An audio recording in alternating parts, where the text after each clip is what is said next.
This exhibition is called Design for Pleasure.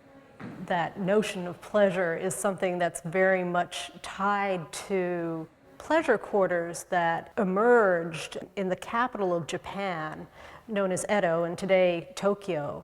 There are a range of really extraordinary prints, books, paintings. And this is a very good example of real portraiture. The focus of the exhibition is on ukiyo-e.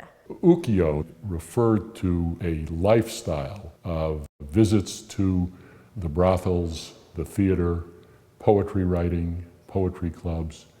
And the idea was to just float along or go with the flow. This image was created around 1780 by Katsukawa Shunsho, two lovers in a very intimate embrace. In Japanese culture, the peony, of course, is a flower that is very sensual, so that the focus of this particular painting is really very much on that sensual element, even though you have no exposure of the flesh. I cannot overemphasize the rarity of a print like this. Yeah.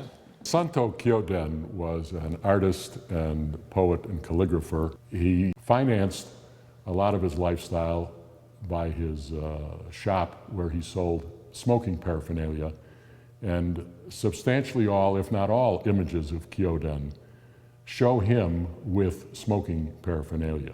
So we have, maybe you could say, the first Marlboro man. It's only when you can come here in person that you can see how luxurious this print is. There's powdered mica creating a kind of silvery background in this black area behind the portrait. I mean, these are the kinds of details and qualities that make these particular prints that are in this section of the exhibition really, really special.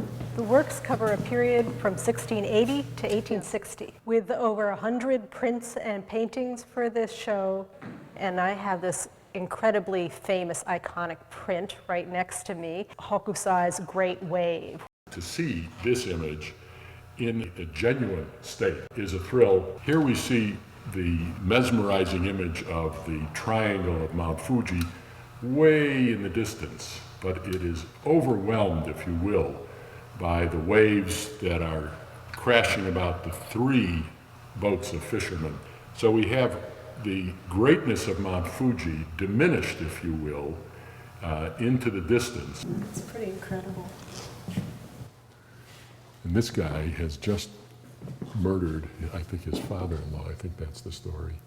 One of the great things about ukiyo-e is the opportunity to appreciate the pictures at different levels.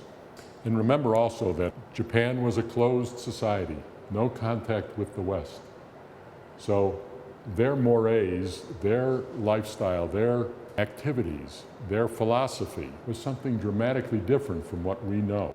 I think one of the things we try to do at Asia Society is expand people's minds, make people realize that you can't just define Japanese or Indian culture as this or that, but that culture changes over time. I think that this is really a show that you can come to and you can just walk through and appreciate these images for their beauty, for the technical prowess. But if you want to learn more, there's an incredible depth of information that can be gleaned from them, and you can spend really a lifetime just trying to learn about this small period of Japanese history.